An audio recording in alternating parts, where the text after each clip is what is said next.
જય જોહાર, જય આદિવાસી મિત્રો, ચેનલમાં બન્યા રહેજો। હું તમને એક સ્ટોરી સંભળાવવા જઈ રહ્યો છું જે આપણા જીવનની અંદર બહુ કામ આવી શકે છે।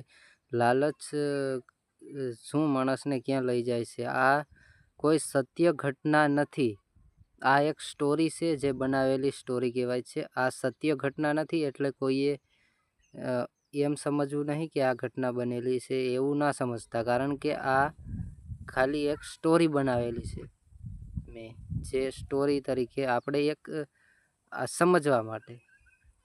તો બન્યા રહેજો, હું તમને એક સ્ટોરી સંભળાવું।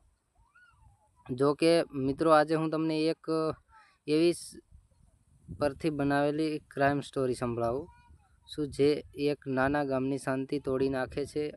સાંભળો અને વિચાર કરો, ક્યારેય લાલચ માણસને ક્યાં સુધી લઈ જઈ શકે છે।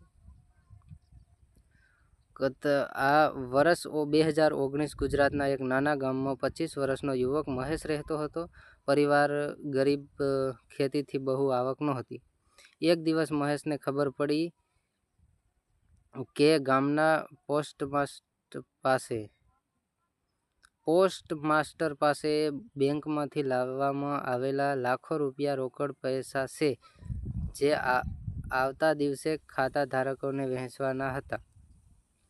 લાલચે મહેશનું દિલ જકડી લીધું। રાત્રે તે ચૂપચાપ પોસ્ટ ઓફિસને ઘૂસ્યો, દરવાજાનું તાળું તોડી નાખી અંદર ગયો।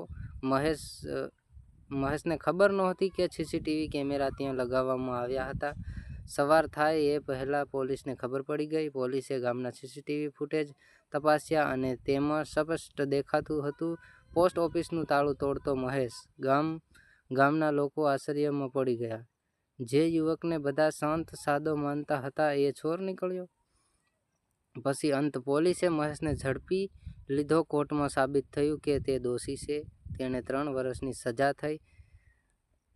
ગામના લોકો માટે આ એક મોટો પાઠ હતો, લાલચનું પરિણામ ક્યારેય સારું નથી।